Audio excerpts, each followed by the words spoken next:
mendadak aku kepikiran, iya sih.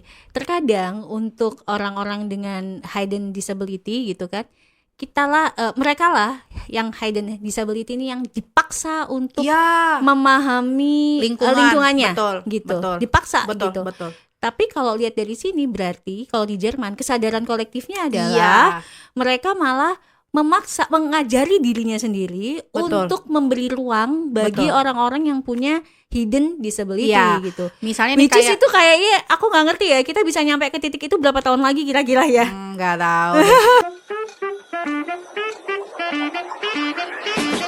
Hai, assalamualaikum sisters, mami-mami semua. Akhirnya Mother of Autistic datang lagi. Wow, akhirnya ya, Masya Allah. Finally, Iya. dan untuk kali ini yang biasanya kita itu podcastannya nge-zoom, Yuh. kali ini akhirnya Mbak Isti bisa datang ke mini studionya Misi. Keren. Yeay. Akhirnya ya. Akhirnya kita bisa ketemu lagi, Mbak. Iya, betul, Ini betul, aku betul. yakin banget kalau mami-mami itu pada nungguin kita banget loh. Banget. Apalagi kisah tentang anak-anak autistik Betul. kita gitu, insight-insight tentang kehidupan autisme. Betul. Gitu, itu pasti jadi hal yang ditunggu-tunggu. Yes. Gitu. Dulu kita bisa seminggu sekali Ya ampun. podcast. Sebelumnya aku mau minta maaf dulu buat teman-teman Moa karena memang baru sekarang ya Misis. Ah. Sama Misis sudah tahu banget sih. Ah. Karena aku tuh salah prediksi Misis. Oke. Aku pikir ini tuh tahun kedua aku Mm-mm. kuliah. Aku pikir tuh tahun 1 tuh yang bakal ribet gitu. banget, tahun kedua udah santai gitu. Ternyata Di sini tuh kayak titik benar-benar aku tuh banyak sekali yang harus aku kerjakan. Misis. Jadi memang ya mohon maaf lahir batin. Iya. Tapi insya Allah nanti nih aku udah tahu jalan ke sini ya. Jadi kita bisa atur-atur lah ya. Kita bisa atur-atur kalau bisa seminggu sekali lagi lah kejadian Oke, gitu. siap, insya Allah. Karena insya Allah yang namanya Mother of Autistic itu banyak memberikan insight yang insightful Ya. dan inspiratif Betul. gitu. Jadi jangan sampai keputus gitu loh, Betul. Mbak. Ini Iya. bisa jadi apa ya, pahala juga loh buat Insya kita, Allah, pahala insya Allah. jariah. Insya Allah kalau misalnya teman-teman mami-mami di luar sana yang ikut ngedengerin itu mendapatkan manfaat. Iya, benar gitu.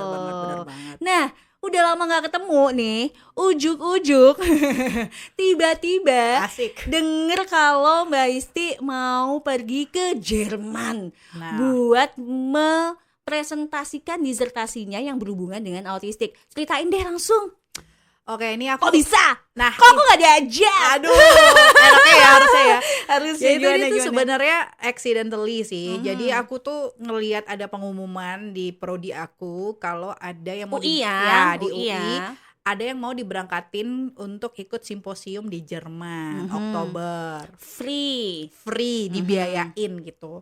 Terus syaratnya bikin abstrak tuh kayak rangkuman cerita gitu Tentang penelitian aku research-nya, ya, tentang penelitian penelitian. aku. Nah waktu itu ya udah aku iseng aja buat upload gitu loh. Nah ternyata dalam prosesnya itu ternyata itu langsung diseleksi sama orang yang dari Aachen University di Jerman. Oke. Jadi mereka memilih judul-judul mana yang memang sesuai topik. Nah karena ini itu acaranya berkaitan dengan World Health Summit, itu tuh semacam konferensi tentang kesehatan di dunia. Jadi mereka itu ada topik tentang salah satunya juga mental issues, terus ada juga inclusivity. So Oke, jadi kebetulan cocok ya banget. kebetulan cocok banget judul aku yang memang ngebawa isu autisme di Indonesia. Oke. Gitu. Terus akhirnya alhamdulillah ya atas izin Allah direncanakan untuk berangkat. Terus juga banyak concern juga sih sebenarnya ya, karena aku sebenarnya tidak bisa bahasa Inggris yang fluently gitu guys. Kita bisa sih bahasa Inggris, kita ngerti, kita Iya, paham, tapi- dengerin orang juga kita paham, tapi karena jarang dipakai. Yes. Itu tuh kelemahannya kita sih sebenarnya di situ sih. Iya. Kita tuh paham, kita ngerti, tapi sesuatu yang jarang dipakai, apalagi bahasa yang jarang dipakai itu jadinya nggak fluent. Betul. Itu aja sebenarnya. Yaudah deh, kita gimana kalau kita keluar negeri aja, tinggal di sana 2 tahun, Iya. balik-balik kita udah Udah cus. jago, benar. Nah, Nah, jadi aku waktu itu pas akhirnya nih aku dipilih nih gitu ya. Terus Kaget ya dong. kaget dong. Gak Sujud expect syukur gak juga expect. dong. Ya, terus aku bilang sama suamiku karena kan ini akan menghabiskan waktu kayak 8 hari gitu kan. Terus ini anak-anak gimana? Terus kata suamiku, ya udah go ahead pokoknya. do your best. Akhirnya ya udah aku ngurus lah itu visa dan kawan-kawannya. Nah waktu itu sempet pas ngurus visa itu ternyata susah ya kalau sendiri. Jadi karena kita harus Masa sih benar-benar sesusah apa maksudnya? enggak, karena kan Saya selama aturan tiap negara kan beda-beda nih. ya dan ternyata masuk. aturan yang susah itu apa salah satunya yang dari Jerman itu? Nah ternyata Jerman itu adalah negara yang cukup sulit visanya dibanding negara-negara Eropa lainnya. Jadi waktu itu visanya visa Schengen. Terus juga websitenya kan kita harus kayak pakai orang ketiga gitu ya. Jadi nggak bisa langsung ke kedutaan Jerman. Jadi ada namanya VSF gitu. Terus ada berkas-berkas yang harus kita isi. Terus juga costly karena ternyata harus kayak kakak tuh harus ditranslate dalam bahasa Inggris. Nah terus juga kayak misalnya waktunya kayak kita harus ada wawancara dan lain-lain. Nah teman-teman aku yang pernah ke Eropa itu mostly mereka pakai travel agent kayak gitu-gitu. Jadi kayak udah tinggal beres, tinggal datang. Tinggal kita ngasihin syarat-syaratnya aja dan yang lain-lainnya mereka yang ngurusin. Betul. Tapi yang ini Mbak Isti nggak ngurus pakai travel agent. benar-benar ngurus sendiri. Terus juga memang harus cermat kayak melihat apa sih sebenarnya yang mereka butuhkan dokumen-dokumennya kayak gitu. Dan waktu itu aku, jadi kalau kita mau diwawancara kita kan udah bikin schedule terus kita bayar lah sekitar 340.000. Terus kita dapat jadwal. Nah waktu itu di pendaftaran pertama aku sempat gagal gitu. Loh, kenapa? Karena ada informasi dari Prodi bahwa aku harus menyertakan beberapa surat pendukung. Misalnya? Salah satunya adalah surat keterangan dari psikiater bahwa aku dengan kondisi mental yang layak lah buat hadir. Ini mungkin buat mami-mami yang belum nonton dari awal Mother of Autistic, itu sebenarnya kita pernah ngebahas dulu bahwa Mbak Isti ini mengkonsumsi obat antidepresi. Betul. Karena itu sebenarnya gara-gara dulu waktu Ayah pertama kali di diagnosis autistik, Mbak Isti mengalami mental breakdown gitu ya.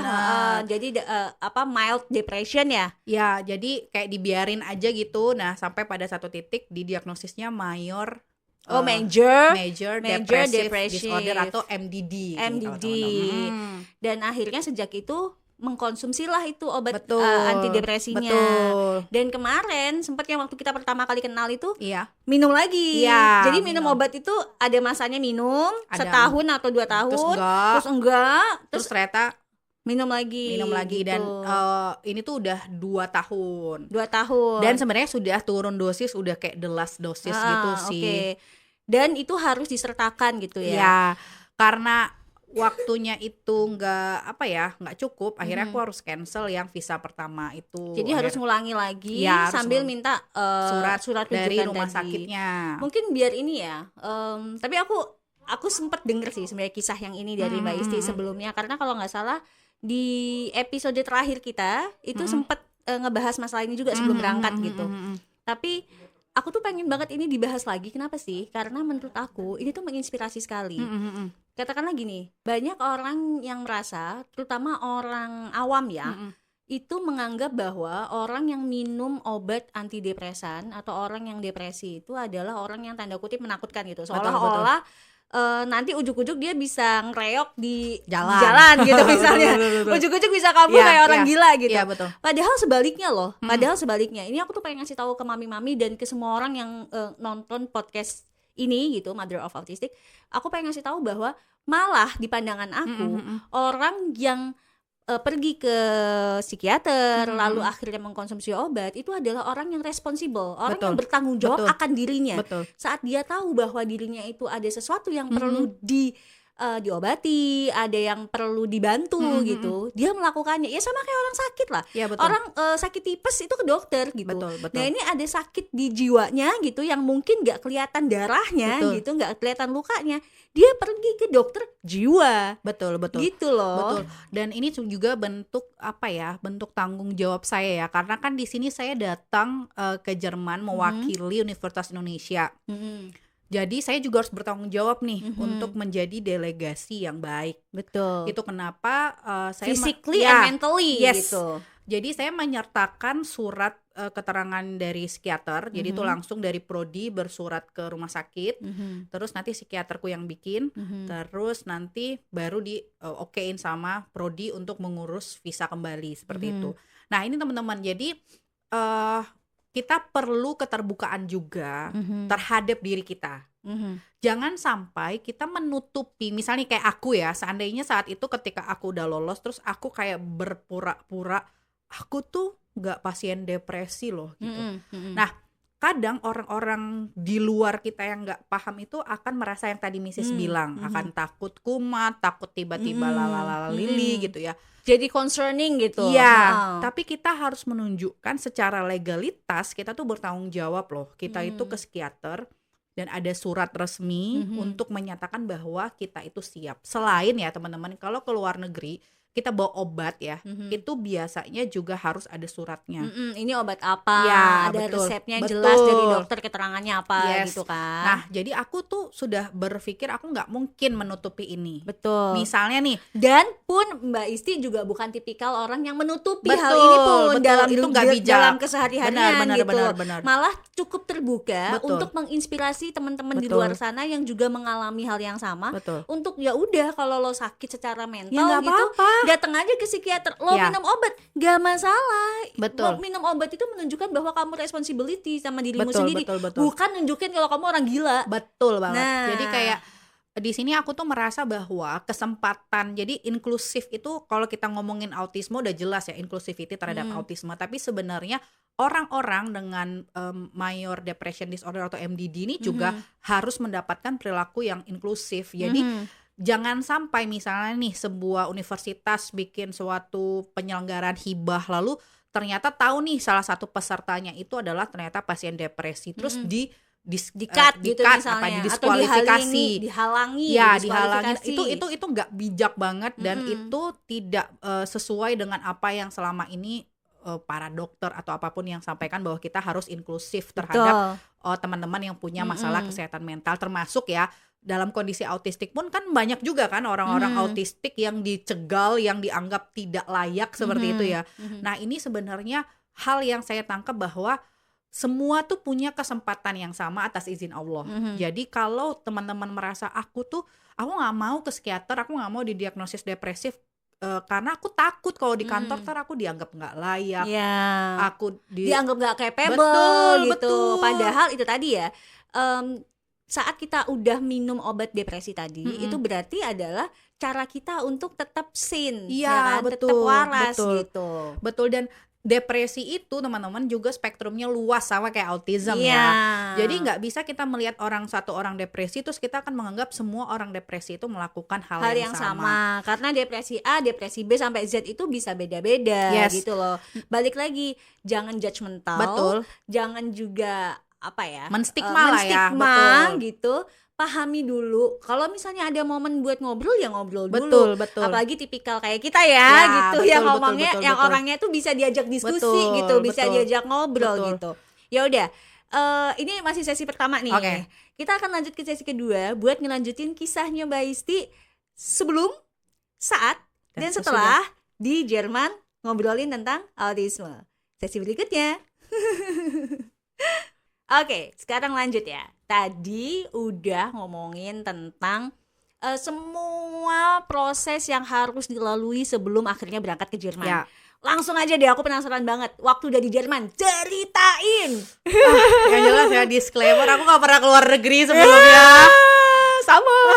Jadi aku kayak benar-benar memprepare segala sesuatu dengan baik. Dan aku kan memang itinerary enthusiast ya. Jadi aku semua harus jelas, semua harus gitu. jelas. Schedulingnya harus jelas. Betul. Sampai aku gitu. ngeliatin Google Maps gitu ya. Semuanya aku urus sendiri gitu. Karena memang kita kan di sini dalam rangka ke ini ya, simposium, bukan liburan. Bukan gitu. liburan. Ya, jadi even tanda kutip liburan adalah bonus, Iya, ya betul. kan. Walaupun simposium tapi kan tetap bisa lihat kanan kiri. Yoi, tetap bisa ngerasain vibes luar negeri guys. Ngerasain Ya, hawanya, benar, langitnya, benar. foto-fotonya Benar, bisa. benar. Walaupun tetap kita tahu diri bahwa tujuan utama adalah simposium. Ya, betul. Holiday adalah Ya, bonus. betul. Oke. Nah, waktu itu kita kan awalnya tujuannya cuma simposium ya. Simposium itu seperti mempresentasikan bagian dari penelitian kita ke orang-orang di sana. Oke. Terus Itu ngomongnya berarti berapa menit tuh? 10 menit. 10 menit doang? Iya.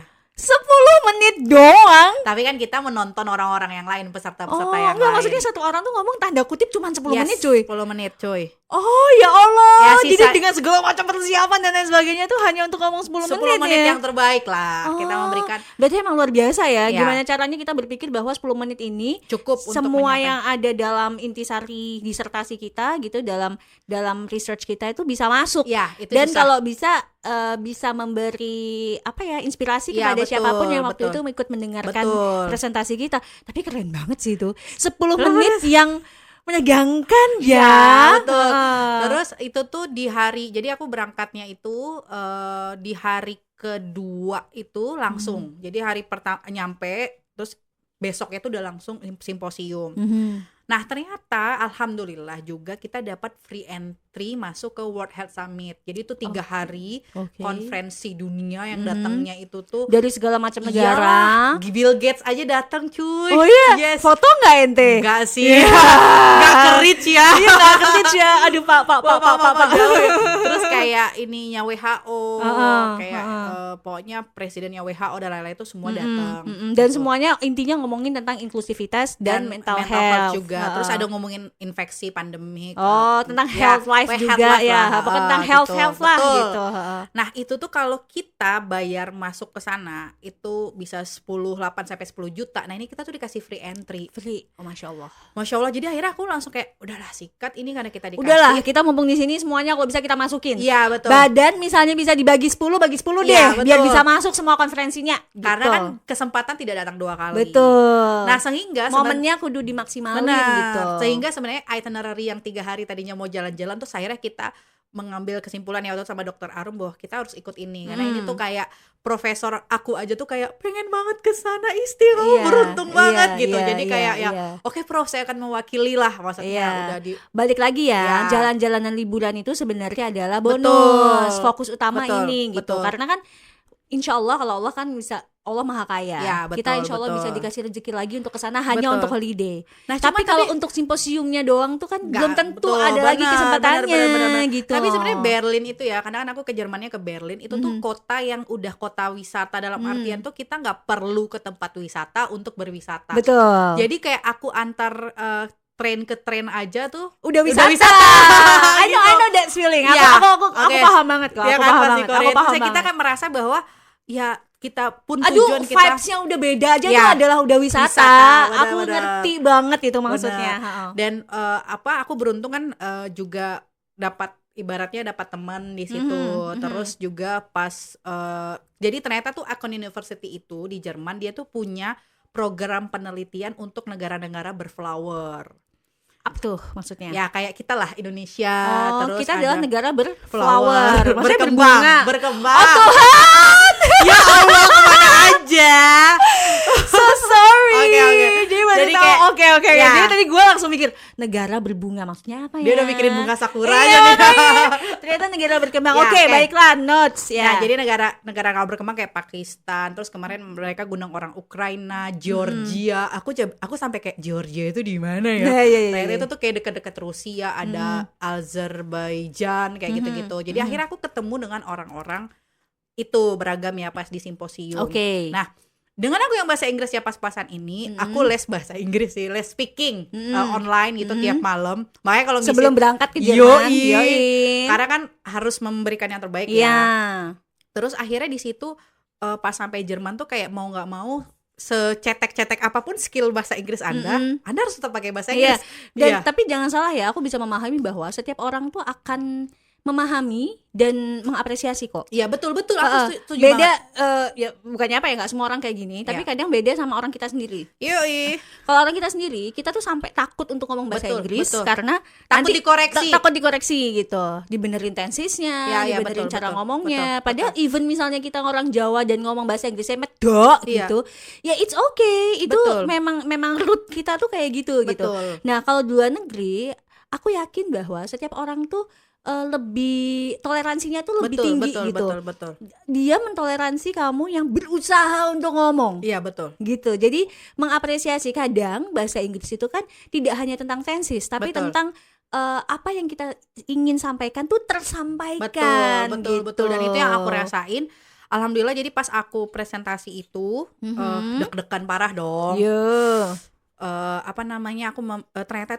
Ternyata mereka itu yang lain tema-temanya itu masih kayak kulit-kulitnya doang. Jadi si profesornya itu sempat mention bahwa ini adalah salah satu judul yang sangat spesifik, yaitu tentang si MV yang infeksi virus itu dan autism. Terus aku tuh mulai deg-degan, aku tuh di kepala aku tuh mikirnya tuh kayak, ini bahasa Inggris gue harus di ngerti nih, apa yang gue teliti orang harus ngerti nih gitu. Dan aku tuh yang benar-benar kayak appreciate banget karena semua mata tuh tertuju padaku gitu ya. Terus mereka juga alhamdulillah paham dan akhirnya memberikan feedback, bertanya dan lain-lain. Ada sesi tanya jawab berarti ya. Itu itu malah karena kan gak bisa dipersiapin ya. Iya. Kalau misalnya presentasi yang 10 menit kita bisa kayak latihan. Kalau udah latihan terus-terusan gitu. Tapi kalau udah ditanyain kan I beg you my pardon. Apa tadi lo ngomong apa? Gitu. Terus aku jujur nih sama yang, jadi kita didampingin sama Dokter Arum, itu dosen di kedokteran UI. Aku bilang, Dok, aku tuh nggak ini ya, maksudnya tolong bantu lah ibaratnya. Terus dia, sama aja kok kita isti gitu. Jadi intinya aku dari awal udah ngasih tahu bahwa aku baru pertama kali keluar negeri, terus aku bahasa Inggrisnya kurang. Jadi maksudku kalau aku agak norak, aku agak nyambung tuh, tolong dipahami dan gitu. Dibantu. Kita kasarannya orang kayak kita yang sudah terbiasa untuk berkomunikasi gitu kan, akan lebih baik tuh ngomongin dari awal. Jadi biar nggak kaget gitu kan. Maaf ya, aku ini baru pertama loh ini kesini gitu. Jadi kalau misalnya aku rada norak, mohon dimaklumi ya gitu. Kalau aku ada nggak bisa tolong dibantu ya gitu. Tapi terus alhamdulillah dari Dokter Arum juga mengapresiat, nggak bagus kok Isti tadi udah presentasiin, terus kayak orang nanya bisa jawab. Gitu.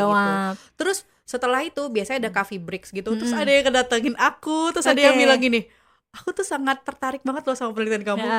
Aku kayak maksudnya kayak aku tuh datang nggak cuman sekedar mempresentasikan, merasa ternyata appreciated banget gitu loh. Ada orang yang datang dan bilang bahwa sangat tertarik gitu. Terus dia bilang ternyata dia psikoterapis di Jerman. Terus aku pengen deh ini kita kolaborasi, diobrolin lagi lebih lanjut, terus tukar-tukaran gitu. email lah kayak gitu. Terus aku merasa bahwa wah di sini tuh aku nggak cuman membawa misi tentang aku sebagai PhD student buat di sini, tapi aku juga membawa misi isu autisme di Indonesia. Karena aku bawa populasi Indonesia kan, merepresentatifkan autism di Indonesia gitu. Terus di situ aku mulai agak-agak ada, tadinya agak insecure ya, tapi habis itu agak kayak rada naik gak sih? Ya agak naik kayak oke gitu. Ini bisa nih gitu. Terus sejak itu tuh aku besoknya pas kayak di conference ada orang yang kayak ngajak kenalan, terus nanya apa interest kamu, riset interest kamu, terus aku udah mulai bisa ceritain sampai Dokter Arum bilang gitu dong Isti gitu, maksudnya kamu harus bisa menjual apa yang kamu teliti, komunitas kamu di Indonesia, karena ternyata banyak orang-orang luar itu pengen kerja sama riset karena pengen melihat daerah-daerah Indonesia, karena kan mereka kayak punya target-target juga kan. Kasarannya berarti ada momen dimana kamu insecure gitu kan, karena kekurangan dalam berbahasa, karena ini di negara yang berbeda, bertemu dengan orang-orang baru. Tapi terus ada momen twistnya gitu, kebalik gitu, dimana pelan-pelan kepercayaan dirinya naik. Akhirnya apa? Waktu diajak ngobrol tuh jadi lebih cemerlang gitu. Karena kalau kita merasa being valued itu memang bikin kita jadi orang yang lebih baik ya nggak sih? Jadi kayak merasa ternyata gue dinilai gue bernilai ya. Gitu. Ternyata terus ketika aku cerita terus mulai pede. Nah terus di World Health Summit ini yang 3 hari itu kan dia di Hotel Joy Marriott ya. Dan aku respect banget sama kegiatannya karena full halal food. Itu kita kaget karena Masya Allah ya. Karena aku kaget, aku tuh udah spend money buat makanan halal ya, maksudnya kita kayak makan di luar deh gitu, atau kita beli kebab kita simpan. Ternyata pas sampai sana serius ini halal, mereka memang tulis halal food. Terus kata dia di sini halal food tidak, bahkan minuman yang haram aja tuh nggak ada, pokoknya semua tuh halal, tidak bercampur. Jadi kadang orang berpikir ada corner non halal ada halal, ini enggak, semuanya halal. Jadi terus kita kayak sama dokter Arum, wah akhirnya waduh kita kayak hemat banget 3 hari. Rezeki banget kan. Jadi nggak perlu jajan keluar gitu, terus nggak kita- perlu mikir benar. juga cari tempat yang halal di mana Ya gitu. betul. Dan di situ halal karena mereka vegan Oke. best. Terus pas kita nanya tempat sholat, dia itu bookingin 1 kamar di Joya Maria tuh buat kita sholat. Masya Allah kan, sholatnya nyaman. well prepare ya, Ya. sebagai panitia, Betul. sebagai penyelenggara itu well prepare dan bertanggung jawab Betul. Dan atas orang-orang yang diundang gitu. dan memang sesuai dengan inclusivity kan tidak soal disabilitas Ya, tapi juga agama itu kan Betul. inclusivity. Jadi mereka aku sangat respect banget. Jadi selama di situ kita sholatnya nyaman. Jadi kalau aku tuh udah ngebayangin sholat bahkan di corner-corner, di ujung-ujung, di lorong-lorong tuh enggak. Sholatnya di kamar hotel di Maria lagi. Jadi kayak Masya Allah Nyaman banget. gitu. Terus akhirnya di saat waktu sholat tuh kita ketemu sama muslim-muslim lain kan. Jadi kayak disapa dan lain-lain itu meaningful banget. Makanannya juga semuanya enak dan itu halal. Jadi kita pulang itu cuma tinggal tidur gitu ya karena udah kenyang. Alhamdulillah. Terus aku juga akhirnya di situ tuh karena kan kita kayak ada ruang-ruang gitu ya. Jadi kita akan masuk sesuai dengan tema yang kita suka. Oke. Misalnya ada tema tentang disability and inclusivity ya kita include ke situ. Terus kadang ada masa kita tuh udah kehabisan. Jadi karena penuh kelasnya itu kita nggak boleh masuk. Akhirnya kita cuman di center roomnya itu kita duduk-duduk terus kita akan didatengin orang terus kita diajak ngobrol gitu. Diskusi ya. Nah, untuk diskusinya dan kira-kira itu setiap tempatnya itu bakal ngobrolin apa dan setelahnya kan 8 hari nih, banyak banget nih ceritanya. Benar. Kita lanjutin aja di sesi ketiga ya. Well, tadi kita udah ngebahas tentang pengalaman Mbak Isti selama di sana. Ngobrol sama orang-orangnya, terus ngikutin simposium satu ke simposium lainnya juga gitu. Presentasi orang lain juga Mbak Isti ikutin gitu. Dan orang lain juga sangat tertarik sama researchnya Mbak Isti, sorry. Kemarin habis ngobrol sama Mbak I. Gak apa. Mbak Isti tentang autisme. Nah, pertanyaanku nih yang dari tadi tuh pengen banget keluar nih. Aku tuh pengen tahu deh, kalau di Jerman sendiri itu gimana sih mereka dalam melihat autisme? Ini menarik banget karena aku juga udah nulis di Detik ya tentang pengalaman aku tentang autism ini. Jadi Mbak Isti nulis di Detik juga? Nanti mungkin akan kita lihat. Iya. Jadi jadi aku sebelum ke Berlin itu aku cari tahu apa sih hal-hal di Berlin tentang autisme yang bisa aku lihat. Oke. Terus ternyata ada satu artikel dari luar gitu ya yang menulis bahwa Berlin itu kota yang paling cocok buat individu autisme. Oh ya? Yes. Kenapa begitu? Karena karakter orang-orang asli di Jerman itu, di Berlin terutama ya, mereka itu adalah on time. Terus mereka juga terkesan kaku. Jadi tidak seperti orang kita yang hahaha gitu. Jadi emang fokus kepada tujuannya masing-masing, cepat. Terus mereka ya pokoknya kalau setiap acara tuh selalu on time. Nah, terus hal-hal ini tuh mereka juga punya tata kota yang memang cocok banget buat anak-anak autistik tinggal di situ. Nah, terus yang menarik adalah di Jerman itu kita bisa, terutama ya pas nyampe di bandaranya itu, kita bisa minta kayak lanyard, jadi kayak lanyard ya, terus ada kayak name card gitu. Itu tentu orang-orang disabilitas yang hidden disability. Jadi orang-orang yang disabilitasnya nggak kelihatan. Ya. Termasuk autistik kan? Karena tidak semua anak autistik tuh kelihatan. Ya gitu. betul, termasuk autistik, ADHD, bahkan orang dengan kesehatan mental termasuk kayak aku, orang MDD juga bisa minta itu. Dan kita minta, waktu itu aku minta ke airport dan sangat respect, mereka tuh nggak nanya kamu tuh disabilitasnya apa. Jadi saya butuh ini, dia langsung kasih. Oh, nggak pakai diwawancarai dulu ya, nggak pakai surat, diinterogasi dulu ya. Karena itu kan akan membuat orang itu merasa semakin distigma kan. Iya, karena dia harus menjelaskan dirinya pada orang lain. Dan gitu. orang misalnya kalau kasus autistik kan belum tentu dia bisa menjelaskan bahwa oke, akhirnya kita coba itu ya. Jadi dia bentuknya kayak sunflower, jadi kayak bunga matahari gitu, warnanya hijau. Terus kalau pakai itu tuh kita mendapatkan perlakuan yang khusus. Jadi kayak misalnya kita diduluin, orang-orang di situ kayak lebih respect ke kita karena merasa bahwa kita butuh eh, bukan butuh bantuan sih, butuh diperlakukan, maksudnya apa, orang kalau ngomongnya terlalu kenceng dia akan ngecilin kalau ngeliat ada orang-orang yang dengan lanyard itu. Dan selama perjalanan aku tuh kayak ketemu sama orang dengan Down syndrome dan mereka tuh ya beraktivitas sama seperti kita pada umumnya. Terus kayak bahkan di keretanya itu ada penyandang cerebral palsy yang pakai kursi rodanya itu bukan kursi roda biasa ya. Jadi kursi roda tidur gitu. Karena dia udah dewasa, dan itu ketika di situ orang-orang tuh nggak ngeliatin, Mrs.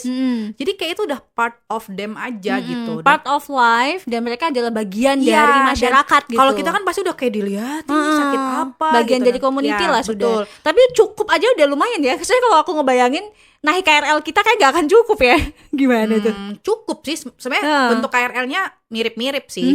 Cuman Tapi kita rame banget kan ya, manusianya. cuman bedanya di situ antar peron dan garisnya itu benar-benar mepet, Mrs. Jadi kalau kita pakai dorongan gitu tuh nggak akan ngejelok gitu. KRL kita kan masalahnya itu bisa gitu. bahkan orang bisa jatuh ya Iya. kan.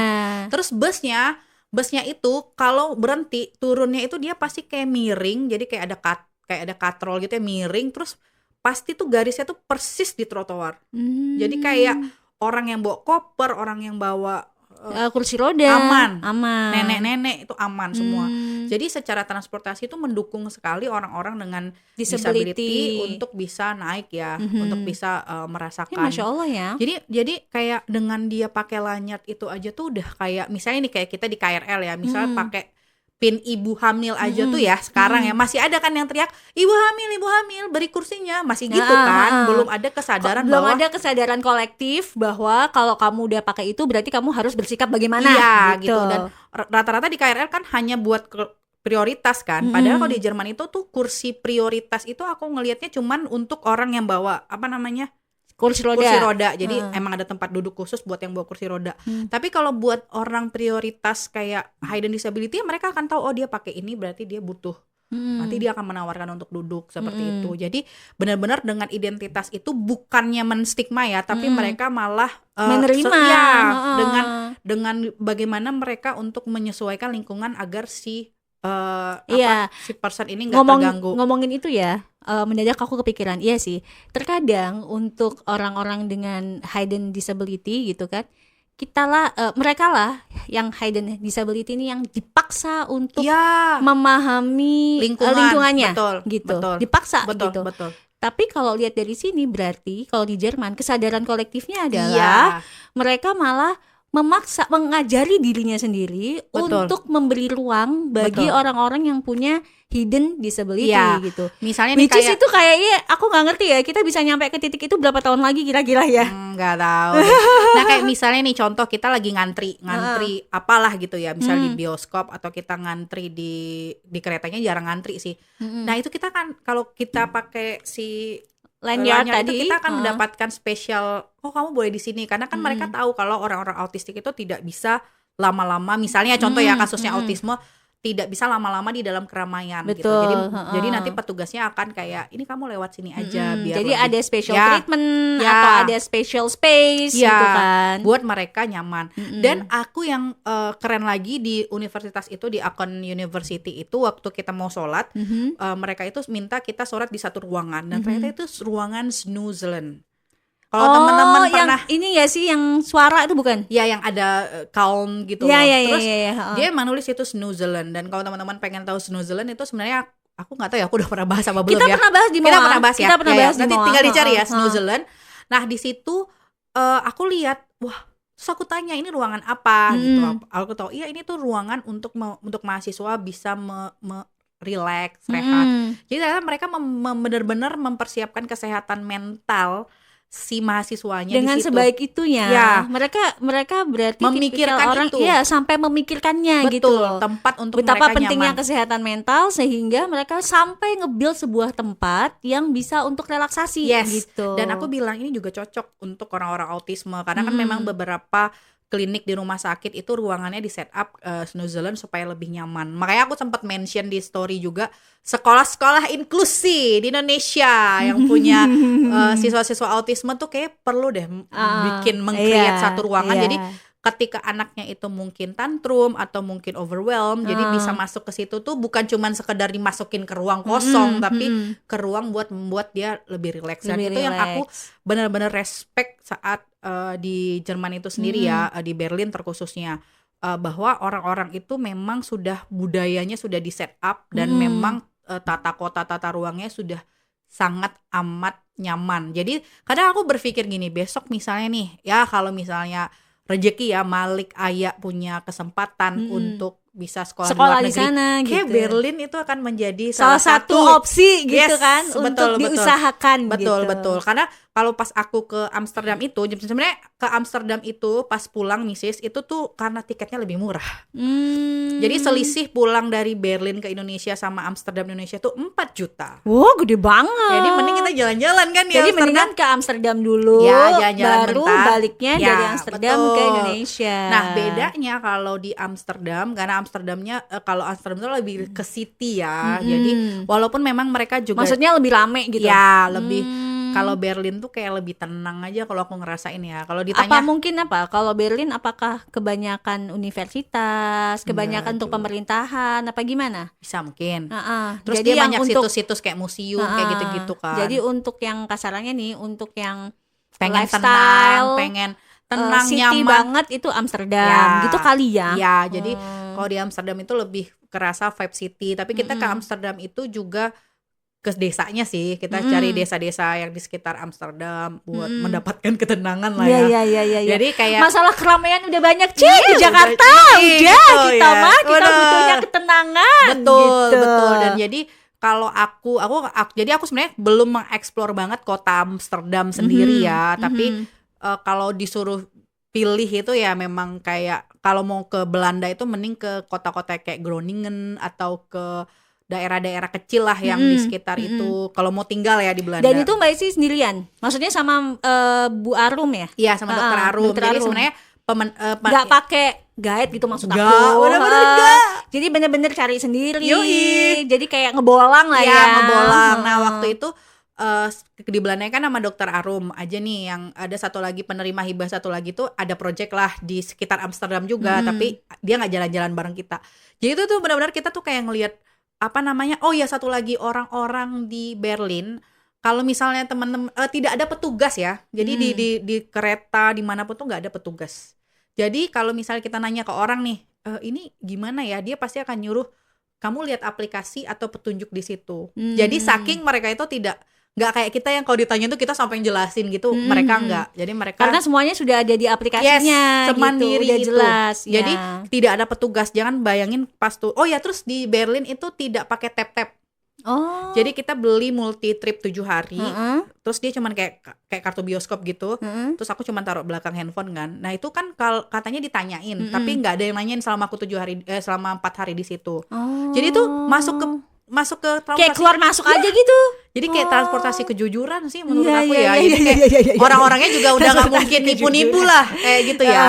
Dan itu tuh bisa mengakses apapun jenis transportasi di Berlin. Jadi tuh kita tuh nggak ribet masuk tap. Misalnya apapun tuh, subway. Ya, terus ada tram, bis, ferry pun kalau ada bisa. Jadi kan ada destinasi yang air. Cuman pakai itu tadi. Ya 7 hari. Tapi 7 hari 700.000 ya 100.000 lah. Ya, lumayan lah ya. Tapi maksudku itu sangat memudahkan. Tapi memang secara kayak misalnya di terminal bus ya, waktu kita ke Berlin ke Amsterdam tuh nggak ada petugas. Bayangin ya, terus ketika busnya itu delay, itu tuh orang kan pada bingung kan, kok belum datang ya jam segini. Ya mereka pada ngeliat aplikasi, ternyata di aplikasi itu bisa nge-track busnya udah sampai mana. Jadi ketika kita nanya orang, dia hanya bilang kamu download aplikasi ini gitu. Biar kamu bisa lihat. Ya biar mandiri betul. gitu. Jadi kalau keren banget ya. Jadi benar-benar segala sesuatu udah terintegrasi dengan baik gitu loh. Dan semua orang melek teknologi, bahkan nenek-nenek gitu.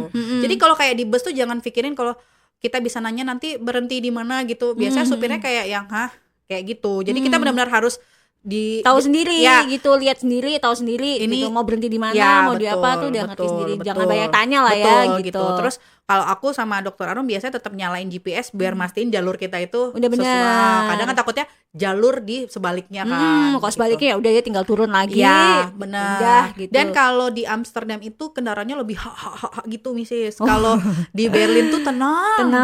Jadi kalau misalnya Mrs. naik bus doang keliling, jadi ada namanya bus 100, jadi kayak jalur 100 gitu, itu kamu udah bisa ngeliatin semua tempat wisata yang heritage di kota Berlin. Jadi kita tinggal duduk manis selama 1 jam, itu tuh bener kayak bus wisata gitu jalannya.